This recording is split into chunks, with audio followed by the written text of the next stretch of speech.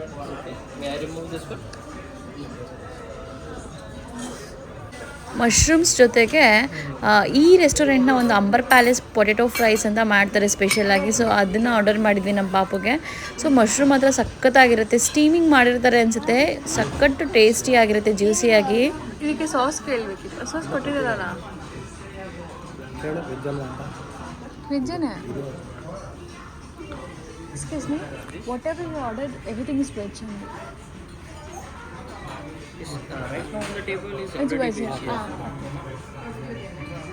ನಾವು ಪ್ರತಿ ಸಲ ಏನಾದರೂ ಆರ್ಡರ್ ಮಾಡಿದಾಗ ವೆಜ್ಜೇ ಅಲ್ವಾ ಅಂತ ಕನ್ಫರ್ಮ್ ಮಾಡ್ಕೋತೀವಿ. ಯಾಕೆಂದರೆ ಕೆಲವು ಸಲ ನಾನ್ ವೆಜ್ನ ಕುಕ್ ಮಾಡಿರ್ತಾರಲ್ಲ, ಸೇಮ್ ಇದೇ ಥರನೇ ಕಾಣಿಸ್ತಿರುತ್ತೆ. ಸೊ ಒಂದ್ಸಲ ಕನ್ಫರ್ಮ್ ಮಾಡ್ಕೋತೀವಿ. ಒಂದು 10-20 ಮಿನಿಟ್ಸ್ ಗ್ಯಾಪಲ್ಲಿ ಅಕ್ಕಪಕ್ಕ ಟೇಬಲ್ ಕೂಡ ಫಿಲ್ ಆಗೋಯ್ತು. ನನಗೆ ಈ ರೆಸ್ಟೋರೆಂಟಲ್ಲಿ ತುಂಬ ಫೇವ್ರೇಟ್ ಅಂತ ಅಂದರೆ ಈ ಮಶ್ರೂಮ್ಸು ತುಂಬ ಚೆನ್ನಾಗಿ ಮಾಡಿರ್ತಾರೆ. ನಾನು ಒಂದ್ಸಲ ಮನೇಲಿ ಟ್ರೈ ಮಾಡಬೇಕು ಅಂತ ಅನ್ಕೋತೀನಿ, ಬಟ್ ಇನ್ನೂ ಟ್ರೈ ಮಾಡಲಿಲ್ಲ ಒಂದ್ಸಲನೂ. ಇನ್ನು ನಾನು ಚೈನಾಗೆ ಬಂದಮೇಲಿಂದಲೇ ಮಶ್ರೂಮ್ನ ತಿನ್ನೋಕ್ಕೆ ಸ್ಟಾರ್ಟ್ ಮಾಡಿದ್ದು. ನಾನು ಚಿಕ್ಕವಳಾಗಿರುವಾಗ ಇದು ಮದುವೆ ಆಗೋವರೆಗೂ ಕೂಡ ಮಶ್ರೂಮ್ನ ಟೇಸ್ಟೇ ಮಾಡಿರಲಿಲ್ಲ. ನಮ್ಮ ಮನೆಯಲ್ಲೂ ಕೂಡ ಯಾರೂ ತಿನ್ನೋದಿಲ್ಲ ನಂಗೆ, ಸೊ ನನಗೆ ಅಭ್ಯಾಸ ಆಗಿರಲಿಲ್ಲ. ನಾನು ಮಶ್ರೂಮ್ ತಿನ್ನೋಕ್ಕೆ ಸ್ಟಾರ್ಟ್ ಮಾಡಿದ್ದೆ ಚೈನಾಗೆ ಬಂದಮೇಲೆ. ಈಗಲೂ ಕೂಡ ನಮ್ಮ ಅಜ್ಜಿ ಏನಂತಾರೆ ಅಂದರೆ, ಅದು ನಾಯಿ ಕೊಡೆ, ಬೇಡ ತಿನ್ನಬಾರ್ದು, ಚೆನ್ನಾಗಿಲ್ಲ, ಅದು ನಾನ್ ವೆಜ್ ಥರ ಇರುತ್ತೆ ಅಂತೆಲ್ಲ ಹೇಳ್ತಾರೆ ತಾನು ತಿನ್ನುವಾಗಲೂ ಕೂಡ. ಬಟ್ ನನಗೆ ಗೊತ್ತಾದಾಗಿಂದನೂ ಮಶ್ರೂಮ್ ಇಸ್ ವೆಜ್ ಅಂತ ಗೊತ್ತಾದಾಗಿಂದ ನಾನು ಅದನ್ನು ತಿನ್ನೋಕ್ಕೆ ಸ್ಟಾರ್ಟ್ ಮಾಡಿದ್ದು ಚೈನಾಗೆ ಬಂದಾಗಿಂದಾನೆ. ಇನ್ನು ಇವಾಗ ಸಮೋಸ ಮತ್ತು ವೆಜಿಟೇಬಲ್ ಕರಿ ಬಂತು. ವೆಜಿಟೇಬಲ್ ಕರಿ ಮಾತ್ರ ತುಂಬ ಎಕ್ಸಲೆಂಟಾಗಿ ಮಾಡ್ತಾರೆ ಈ ರೆಸ್ಟೋರೆಂಟಲ್ಲಿ. ಒಂದು ಚೇಂಜ್ ಏನಾಗಿದೆ ಅಂತಂದರೆ, ಈ ರೆಸ್ಟೋರೆಂಟ್ ಓಪನ್ ಮಾಡಿದೋಸ್ತ್ರಲ್ಲಿ ಒಂದು ಪ್ಲೇಟ್ಗೆ ಸಮೋಸ 3 ಬರ್ತಿತ್ತು, 3 ಪೀಸಸ್. ಇವಾಗ ಒಂದು ಪ್ಲೇಟ್ಗೆ 2 ಮಾಡಿಬಿಟ್ಟಿದ್ದಾರೆ. ನನಗೆ ಸಮೋಸನ ಡೈರೆಕ್ಟಾಗಿ ಕೈಯಲ್ಲಿ ಚಟ್ನಿ ಡಿಪ್ ಮಾಡ್ಕೊಂಡು ತಿನ್ನೋದಕ್ಕೆ ಖುಷಿ ಆಗುತ್ತೆ. ಈ ಚಾಕು ಚೂರಿ ಎಲ್ಲ ಇಟ್ಕೊಂಡು ತಿನ್ನೋದು ಸ್ವಲ್ಪ ಕಷ್ಟನೇ. ನಾನಂತೂ ಸಮೋಸ ತಿಂದೇನೆ ಒಂದು 5 ತಿಂಗಳಾಗೋಗಿದೆ. ಮನೆಯಲ್ಲಿ ಮಾಡೋಕ್ಕೆ ಟ್ರೈ ಮಾಡ್ತೀನಿ, ಬಟ್ ಅಷ್ಟು ಚೆನ್ನಾಗಿ ಬರೋದಿಲ್ಲ. ಸಖತ್ ಬಿಸಿ ಬಿಸಿಯಾಗಿತ್ತು, ತುಂಬ ಚೆನ್ನಾಗಿತ್ತು ಸಮೋಸ ಕೂಡ. ಗಾರ್ಲಿಕ್ ನಾನು ಯೆಲ್ಲೋ ಕಲರ್ ಇದೆ ಗಾರ್ಲಿಕ್ ನಾನು. ಇದು ತಂದೂರಿ ರೋಟಿ, ಇದು ಬಟರ್ ನಾನು. ಒಂದು ವೆಜಿಟೇಬಲ್ ಕರಿ ಆರ್ಡರ್ ಮಾಡಿದ್ದೀವಿ. ಜೊತೆಗೆ ಈ ಗ್ರೀನ್ ಲೆಮನ್ ಅಂತೂ ರೋಟಿ ಮೇಲೆ ಟಾಪ್ಗೆ ಈ ಥರ ಇಟ್ಕೊಂಡು ತಿಂತಾ ಇದ್ರೆ ಸಖತ್ತಾಗಿರುತ್ತೆ. ಅದ್ರ ಘಮನೇ ಬೇರೆ ಅಂತ ಹೇಳ್ಬೋದು ಲೆಮನ್ದು. ರೋಟಿ ಕರಿ ಚೆನ್ನಾಗಿದೆ, ಬಟ್ ತರಕಾರಿ ಸ್ವಲ್ಪ ಬೇಯಬೇಕಿತ್ತು. ಮಾಮೂಲಿ ಇಲ್ಲಿಗೆ ಜನಗಳಿಗೆ ಅಡ್ಜಸ್ಟ್ ಆಗೋ ಥರ ಮಾಡಿದ್ದಾರೆ, ಖಾರ ಕಡಿಮೆ ಇದೆ. ಈ ಗಾರ್ಲಿಕ್ ನಾನ್ ಕೂಡ ತುಂಬ ಚೆನ್ನಾಗಿತ್ತು. ಆ ಬೆಳ್ಳುಳ್ಳಿ ಮೇಲ್ಗಡೆ ಸಖತ್ ರೋಸ್ಟ್ ಆಗಿತ್ತು, ಸೊ ಅದಕ್ಕೆ ಟೇಸ್ಟ್ ಇನ್ನೂ ಜಾಸ್ತಿ ಎನ್ಹಾನ್ಸ್ ಆಯಿತು ಅಂತಲೇ ಹೇಳ್ಬೋದು. ನಾನಂತೂ ಇಂಡಿಯನ್ ರೆಸ್ಟೋರೆಂಟ್ಗೆ ಬಂದಾಗ ಸ್ವಲ್ಪ ನೆಮ್ಮದಿಯಾಗಿ ಸಮಾಧಾನವಾಗಿ ನಿಧಾನಕ್ಕೆ ಕುತ್ಕೊಂಡು ಊಟ ಮಾಡ್ತೀನಿ. ಯಾಕೆ ಅಂತಂದರೆ ಯೂಶಲ್ ಆಗಿ ಪ್ರತಿದಿನ ಬ್ರೇಕ್ಫಾಸ್ಟ್ಗೆ ಬೇಗ ಎದ್ದು ಮಾಡಿ ಬೇಜಾರಾಗೋಗಿದೆ. ನಾವು ವೆಜಿಟೇರಿಯನ್ಸ್ ಆಗಿರೋದ್ರಿಂದ ನಮ್ಮ ಪಾಪು ಸ್ಕೂಲಲ್ಲಿ ಊಟ ಮಾಡಲ್ಲ, ನಾನೇ ಲಂಚ್ ಬಾಕ್ಸ್ಗೆ ಕೊಡಬೇಕು. ನಾನು ಆಫೀಸ್ಗೆ ಹೋಗುವಾಗಲೂ ನನ್ನ ಬಾಕ್ಸ್ನ ನಾನೇ ಕ್ಯಾರಿ ಮಾಡಬೇಕು. ಇಲ್ಲಿನ ಚೀನಿ ಜನರು ಜಾಸ್ತಿ ಕೆಲಸಕ್ಕೆ ಪ್ರಾಮುಖ್ಯತೆ ಕೊಡೋದ್ರಿಂದ ಅವರು ಲಂಚ್ ಬಾಕ್ಸ್ನ ಕ್ಯಾರಿ ಮಾಡಲ್ಲ. ತುಂಬ ರೇರು, ಮನೆಯಲ್ಲಿ ದೊಡ್ಡೋರು ಇದ್ರೆ ಲಂಚ್ ಬಾಕ್ಸ್ನ ಹಾಕೊಡ್ತಾರೆ. ಜ್ವರ, ಶೀತ, ಕೆಮ್ಮು, ನೆಗಡಿ ಏನೇ ಬಂದರೂ ನಾವೇ ಮಾಡಬೇಕು. ಇಂಡಿಯಾದಲ್ಲಿದ್ದರೆ ದೋಸೆ, ಇಡ್ಲಿ ಅದು ನಮಗೆ ಬಾಕ್ಸ್ ಕ್ಯಾರಿ ಮಾಡೋಕ್ಕೆ ಸಿಗುತ್ತೆ, ಬಟ್ ಇಲ್ಲಿ ನಮಗೇನು ಸಿಗಲ್ಲ. ಟಾಪಲ್ಲಿ ಊಟಕ್ಕೆ ಗಾರ್ನಿಷ್ ಮಾಡಿರ್ತಾರಲ್ಲ, ಸೊ ಅದು ಮತ್ತು ಆನಿಯನ್ನು, ನಿಮ್ಮ ಲೆಮನ್ನು ಎಲ್ಲನೂ ಕ್ಲೀನಾಗಿ ತಿಂತಾ ಇದ್ದೀವಿ. ಅಕ್ಕಪಕ್ಕ ಟೇಬಲ್ ಅವರೆಲ್ಲ ಅದೆಲ್ಲ ಬಿಡ್ತಾ ಇದ್ದಾರೆ ಅಂದರೆ ಅವ್ರಿಗೆ ಅದ್ರ ಬಗ್ಗೆ ಗೊತ್ತಿಲ್ಲ. ಈಗ ರೋಟಿಗೆ ನಿಂಬೆಹಣ್ಣು ಕೊಟ್ಟಿರ್ತಾರೆ, ಇಲ್ಲಿ ಲೋಕಲ್ ಏಡ್ಸ್ಗೆ ಗೊತ್ತಿರಲ್ಲ ನಿಂಬೆಹಣ್ಣ ಮೇಲೆ ಹಾಕ್ಕೊಂಡು ತಿನ್ನಬೇಕು ಅಂತ, ಸೊ ಈರುಳ್ಳಿನ ನೆಂಚ್ಕೊಂಡು ತಿನ್ನಬೇಕು ಅಂತ ಗೊತ್ತಿರಲ್ಲ. ಅವರು ಜೊತೆಗೆ ಸುಮ್ಮನೆ ಹಂಗೆ ಗಾರ್ನಿಷ್ ಮಾಡಿ ಕೊಟ್ಟಿರ್ತಾರೆ ಅಂತ ಸೈಡ್ಗೆ ಹಂಗೆ ಎತ್ತು ಮಾಡ್ತಾ ಇದ್ದಾರೆ. ಸೊ ಇವಾಗ ಊಟ ಆಯಿತು, ಫುಲ್ ಹೊಟ್ಟೆ ಫಿಲ್ ಆಯಿತು. ರೋಟಿ ಒಂದು 3 ಥರ ಆರ್ಡರ್ ಮಾಡಿದ್ವಿ. ಮತ್ತು ರೈಸ್ ಐಟಮ್ ಆರ್ಡರ್ ಮಾಡಿಲ್ಲ, ಯಾಕೆಂದರೆ ಬೆಳಗ್ಗೆ ನಾನು ಬಿಸಿಬೇಳೆ ಬಾತ್ ಮಾಡಿರೋದ್ರಿಂದ ರೈಸ್ ಐಟಮ್ ಬೇಡ ಅಂತ ಸ್ಕಿಪ್ ಮಾಡಿದ್ವಿ. ಸಮೋಸ 1 ಪ್ಲೇಟ್ ಆರ್ಡರ್ ಮಾಡಿದ್ವಿ, ಮತ್ತು ಮಶ್ರೂಮ್ ಟಿಕ್ಕ ಆರ್ಡರ್ ಮಾಡಿದ್ವಿ. ಮತ್ತು ಇನ್ನೇನು ಆರ್ಡರ್ ಮಾಡಿದ್ವಿ? ಸಮೋಸ, ಮಶ್ರೂಮ್ ಟಿಕ್ಕ, ಅದು ಪೊಟೆಟೊ ಫ್ರೈಸ್ ಅಲ್ವಾ, ಅದೊಂದು ಆರ್ಡರ್ ಮಾಡಿದ್ವಿ. ಸೊ ಹೊಟ್ಟೆ ಫುಲ್ ಆಯಿತು. ಸೊ ಇವಾಗ ಬಿಲ್ ಕಟ್ಬಿಟ್ಟು ಹೊರಡಬೇಕು. ಅಲ್ಲಿ ಚೆಕ್ಔಟ್ ಕಡೆ ಬಿಲ್ ಕಟ್ಟಬೇಕು. ಆರ್ಡರ್ ಮಾಡೋದೆಲ್ಲ QR ಕೋಡ್ ಸ್ಕ್ಯಾನ್ ಮಾಡಿಬಿಟ್ಟು ಆರ್ಡರ್ನ ಪ್ಲೇಸ್ ಮಾಡಬೇಕು. ಬಿಲ್ ಕಟ್ಟಬೇಕು ಅಂದರೆ ಅಲ್ಲಿ ಎಕ್ಸಿಟಲ್ಲಿ ಬಿಲ್ ಕಟ್ಟಬೇಕು. ನಾವು ಊಟ ಮುಗಿಸ್ಕೊಂಡು ವಾಪಸ್ ಹೋಗೋ ಅಷ್ಟರಲ್ಲಿ ಎಲ್ಲ ಟೇಬಲ್ಲು ಕೂಡ ಫಿಲ್ ಆಗಿಬಿಟ್ಟಿದೆ. ಈಗ ಯೂಶಲ್ ಆಗಿ ಚೈನೀಸ್ ರೆಸ್ಟೋರೆಂಟ್ಸ್ಗಳಲ್ಲಿ ಟೇಬಲ್ ಹತ್ರನೇ ಬಂದು ಬಿಲ್ ಕಟ್ಸ್ಕೊತಾರೆ. ಇದು ಇಂಡಿಯನ್ ರೆಸ್ಟೋರೆಂಟ್ ಆಗಿರೋದ್ರಿಂದ ಎಕ್ಸಿಟ್ ಹತ್ರ ಹೋಗಿ ನಾವೇ ಬಿಲ್ ಕಟ್ಟಬೇಕು. ತಗಪ್ಪ. ತಗೋ.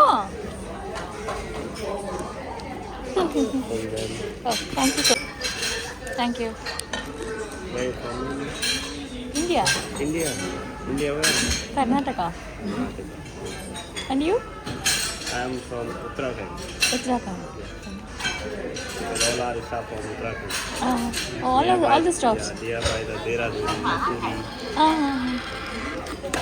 But I see something different states name here.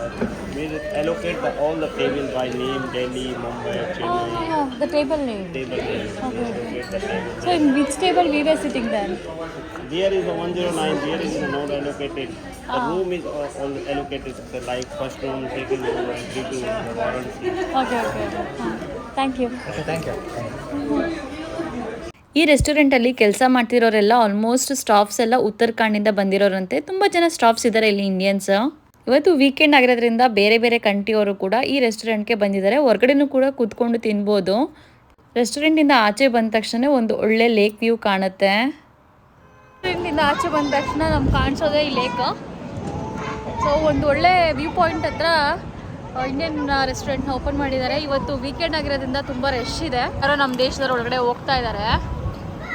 So ಈ ರೆಸ್ಟೋರೆಂಟ್ ಹೆಸರು ಅಂಬರ್ ಪ್ಯಾಲೇಸ್ ಅಂತ. ತಿನ್ನ ಅಲ್ಲಿ ಜಾಯಿಂಟ್ ವೀಲ್ ಇದೆ ಒಂದು ಅಲ್ಲಿ ದೂರದಲ್ಲಿ. ಜಾಯಿಂಟ್ ವೀಲ್ ಹತ್ರ ಒಂದು ಪಾರ್ಕ್ ಕೂಡ ಇದೆ. ಚೆನ್ನಾಗಿದೆ ಆ ಪಾರ್ಕ್. ಅವಾಗ ಹೋಗಿದ್ದೆ, ನಮ್ಮ ಪಾಪು ಊಟಕ್ಕಿಂತ ಮುಂಚೆ ಹೋಗಿದ್ದಿದ್ದ ಅಲ್ಲಿ ನಾನು. ತೈಹು ಪಾರ್ಕ್ ಅಲ್ವಾ ಅದು? ತೈಹು ಲೇಕ್ ಪಾರ್ಕ್.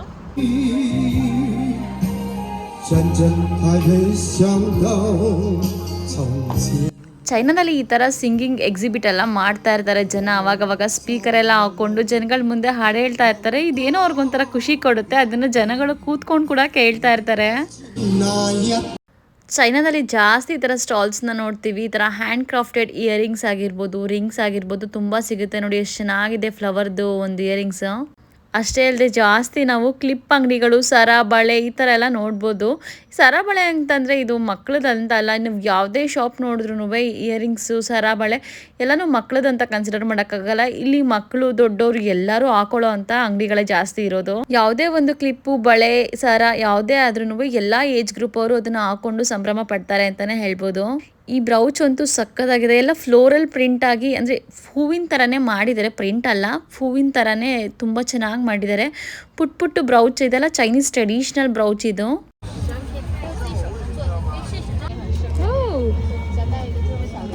ಮುಗಿದ್ಬಿಟ್ಟು ವಾಪಸ್ ಎತ್ಕೊಳ್ತಾ ಒಳಗಡೆಗೆ. ಇದು ಇತ್ತಲ್ಲ ಉಷಾಮ ಕೊಡ್ಸಿತ್ತಲ್ಲ, ನೇಪಾಳಿನ ತಂದಿತ್ತಲ್ವಾ. ಇಂಡೋರ್ ಪ್ಲಾಂಟ್ಸ್ ಇಟ್ಟಿದ್ದಾರೆ ಪುಟ್ಪುಟ ಹಣಿದು. ಮುಟ್ಪುಟ ಕಣಪ್ಪ. ಏನೇನು ಇಷ್ಟೊಂದು ಪುಟ್ಗಿಡಕ್ಕೆ 450 ರೂಪಾಯಿ ಅಲ್ಲಪ್ಪ. ಈ ಕಡೆ ಸೈಡ್ ಎಲ್ಲ ಬೋಟಿಂಗ್ ಮತ್ತು ಕಯಾಕಿಂಗ್ ಬಿಟ್ಟಿದ್ದಾರೆ. ಬಟ್ ಕಯಾಕಿಂಗಲ್ಲಿ ಯಾಕೋ ದಾರ ಕಟ್ಕೊಂಡು ಒಬ್ಬರಿಂದ ಒಬ್ಬರು ರೋಪ್ ಕಟ್ಕೊಂಡಿದ್ದಾರೆ. ಮುಂದ್ಗಡೆ ಒಬ್ಬರು ಮೇನ್ ಒಂದು ಚಿಕ್ಕ ಬೋಟ್ ಇದೆ, ಅವರು ಎಳ್ಕೊಂಡು ಹೋಗ್ತಿದ್ದಾರೆ. ಇದು ಯಾವ ಥರ ಕಯಾಕಿಂಗ್ ಅಂತ ನನಗೂ ಗೊತ್ತಾಗಲಿಲ್ಲ. ಈ ಸೈಡೆಲ್ಲ ಸ್ವಲ್ಪ ಜಾಸ್ತಿ ಸ್ಪೀಕರ್ ಹಾಕೊಂಡು, ಲೌಡ್ ಸ್ಪೀಕರ್ಸ್ ಹಾಕೊಂಡು ಹಾಡು ಹೇಳ್ತಾ ಇರ್ತಾರೆ. ಇದೊಂದು ಪ್ಯಾಷನ್ ಅಂತಲೇ ಹೇಳ್ಬೋದು ಅವ್ರಿಗೆ. ಇನ್ನು ಬೋಟ್ ಎಳ್ಕೊಂಡು ಹೋಗ್ತಾ ಇದೆ ಕಯಾಕಿಂಗ್ ಮಾಡೋರ್ನೆಲ್ಲ. ಜೊತೆಗೆ ಮೋಡ ಕೂಡ ತುಂಬ ಆಗ್ಬಿಟ್ಟಿದೆ. ಮನೆ ಕಡೆ ಹೋಗಬೇಕು ಮಳೆ ಬರೋ ಮುಂಚೆನೆ.